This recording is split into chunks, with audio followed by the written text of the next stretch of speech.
ಸಾಕಷ್ಟು ದಿನಗಳ ಹೋರಾಟದ ನಂತರ ಸಾಕಷ್ಟು ಅಭಿಮಾನಿಗಳ ಒತ್ತಾಯದ ನಂತರ ಕೊನೆಗೂ ಕೂಡ ರಾಜ್ಯ ಸರ್ಕಾರ ಸಾಹಸ ಸಿಂಹ ಡಾಕ್ಟರ್ ವಿಷ್ಣುವರ್ಧನ್ ಅವರಿಗೆ ಮರಣೋತ್ತರ ಕರ್ನಾಟಕ ರತ್ನ ಪ್ರಶಸ್ತಿಯನ್ನ ಘೋಷಣೆ ಮಾಡಿದೆ.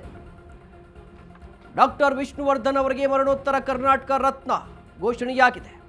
ಕೊನೆಗೂ ಕೂಡ ವಿಷ್ಣುವರ್ಧನ್ ಅಭಿಮಾನಿಗಳ ಒತ್ತಾಯ ಮನವಿಗೆ ಸ್ಪಂದಿಸಿದೆ ರಾಜ್ಯ ಸರ್ಕಾರ. ದಿವಂಗತ ಡಾಕ್ಟರ್ ವಿಷ್ಣುವರ್ಧನ್ ಅವರಿಗೆ ಕರ್ನಾಟಕ ರತ್ನವನ್ನು ನೀಡುವುದಕ್ಕೆ ರಾಜ್ಯ ಸರ್ಕಾರ ನಿರ್ಧಾರವನ್ನು ತೆಗೆದುಕೊಂಡಿದೆ. ಅದೇ ರೀತಿಯಾಗಿ ಬಿ ಸರೋಜಾದೇವಿ ಅವರಿಗೂ ಕೂಡ ಮರಣೋತ್ತರ ಕರ್ನಾಟಕ ರತ್ನವನ್ನು ಘೋಷಣೆ ಮಾಡಲಾಗಿದೆ.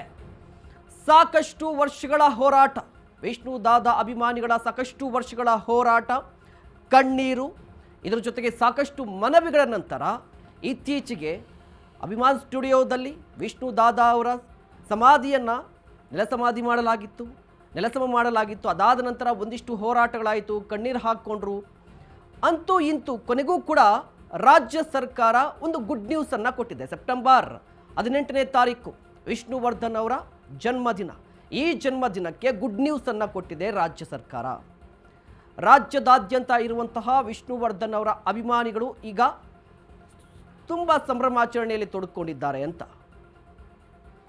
ಕಾರಣ ಕರ್ನಾಟಕದಲ್ಲಿ, ಅದರಲ್ಲೂ ಚಂದನವನದಲ್ಲಿ ಕನ್ನಡ ಚಿತ್ರರಂಗದ ಮೇರು ನಟರು ಅಂತ ಹೇಳಿದ್ರೆ ಡಾಕ್ಟರ್ ವಿಷ್ಣುವರ್ಧನ್ ಅವರು ಕೂಡ ಒಬ್ಬರು. ಆದರೆ ಡಾಕ್ಟರ್ ವಿಷ್ಣುವರ್ಧನ್ ಅವರಿಗೆ ಸಿಗಬೇಕಾದಂತಹ ಗೌರವ ಸಿಗಲಿಲ್ಲ ಅನ್ನುವಂತಹ ನೋವು ಇಡೀ ಕನ್ನಡಿಗರಲ್ಲಿತ್ತು. ಆ ನೋವಿಗೆ ಕಾರಣ ಯಾರು ಅನ್ನೋದ್ರ ಬಗ್ಗೆ ಈಗ ಚರ್ಚೆ ಬೇಡ. ಬಟ್ ಈಗ ಅಂತೂ ಇಂತೂ ಅಂತಿಮವಾಗಿ ರಾಜ್ಯ ಸರ್ಕಾರ ಒಂದು ನಿರ್ಧಾರಕ್ಕೆ ಬಂದಿದೆ. ಇವತ್ತು CM ಸಿದ್ದರಾಮಯ್ಯನವರ ನೇತೃತ್ವದಲ್ಲಿ ಕ್ಯಾಬಿನೆಟ್ ಮೀಟಿಂಗ್ ನಡೆಯಿತು. ಕ್ಯಾಬಿನೆಟ್ ಮೀಟಿಂಗಲ್ಲಿ ಅರಣ್ಯ ಸಚಿವರಾಗಿರುವಂಥ ಈಶ್ವರ್ ಖಂಡ್ರೆ ಅವರು ಈ ವಿಚಾರವನ್ನು ಪ್ರಸ್ತಾಪ ಮಾಡ್ತಾರೆ.